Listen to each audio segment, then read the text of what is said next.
sākat ar basketbolu, futbolu, skriešanu, jebko, ko vien varat izdomāt, jo ikvienam ir lieta, kas aizraus, tikai tā ir jāatrod.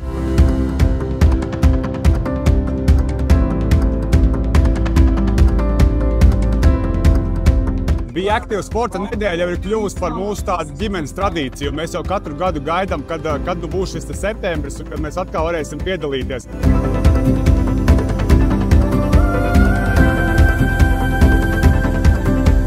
Galvenais ir paņemt un pieteikties un atnākt un izmēģināt. Ja nesanāks, tas nekāds.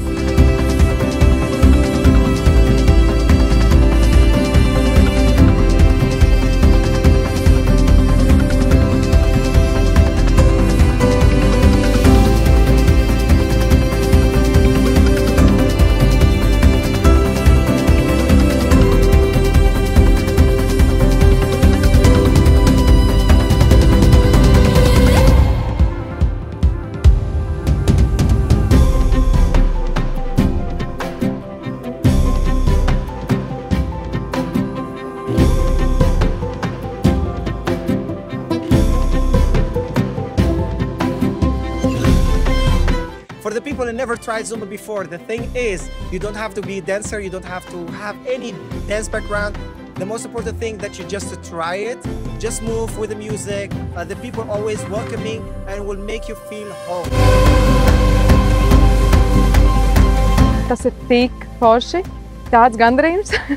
Tā kā mēs esam kopā ar kolektīvu un mēs ārkārtīgi priecājamies būt kopā. Mēs izrunājam tās lietas, ko mēs ikdienā nekad nevaram izrunāt.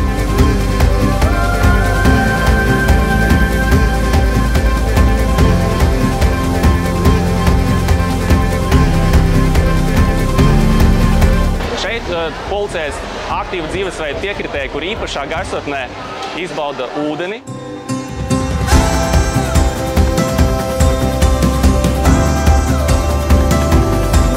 Es nenormāli mīlu sportu un iesaku arī tev piekopt aktīvu dzīvesveidu, jo tici man, dienas beigās tu sev būsi nenormāli pateicīgs, ka tu būsi izkāpis varbūt kādā momentā ārpus komforta zonas un padarījis sevi ar katru dienu, ar katru stundu minūti arvien labāk un labāk.